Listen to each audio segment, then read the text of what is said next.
Hi, this is Sarah Meixel with thepigsite.com, and today we're here with Brett Stuart. He is the president of Global AgriTrends. So thanks for being with us today, Brett. Thanks, Sarah. Good to be here. I understand we're here at the World Pork Expo, and I understand you've presented to pork producers at the Boehringer Ingelheim Vetmedica business seminar, and you were talking with them about some of the U.S. trends you're seeing in the swine industry. Can you share a little bit about what you talked to producers about? Sure. Yeah, the U.S. swine industry, from an analytical standpoint, as we look and try to determine price, we're always looking at supply and demand. And so the supply factor of the U.S. hog situation is fairly stable. We continue to see production ticking higher, based or driven by productivity, as well as additional hog expansion. And so we're kind of going through a soft expansion phase in the U.S. hog sector.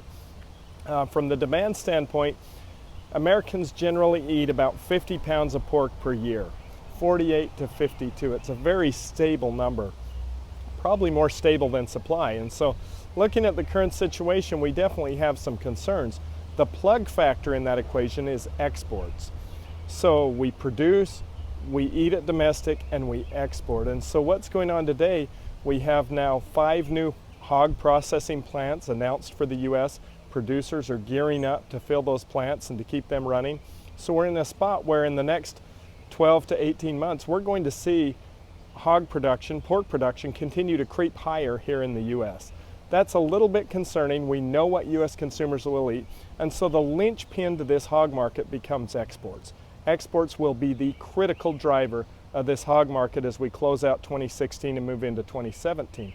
That produces some real challenges for us. We have some good markets. We have a good market share in Japan, Mexico, these good stable markets, but we also have a lot of volatility around the Chinese market and some of the others. But the real kicker here as we move through this year and into next year is to keep an eye on this export market, watch where our dollar exchange rate goes. We're now exporting with a strong dollar rate, which makes it a little bit tough. We have a increased competition from European pork in our key Asian markets and a lot of moving parts. But I would say as an analyst, I'm raising the caution flag a little bit as we move into 2017 based on supply and demand.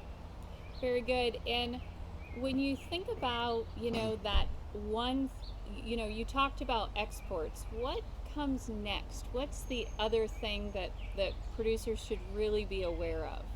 Well, as I say, it comes down to supply and demand, and as producers, we should always be gauging that U.S. demand. That's our big nugget. That's where roughly 80% of our pork is consumed, and so the U.S. demand is critical. I say exports are critical, U.S. demand's critical.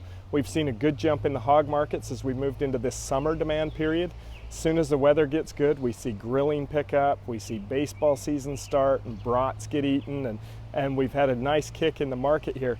But really, the domestic market, we cannot ignore it. It's just historically been a very stable market, and that's why I say that exports will be the critical factor to watch going forward. Very good. Well, thank you so much for all the information. We really appreciate your time today. Thank you, Sarah. This is Sarah Meixel with thepigsite.com.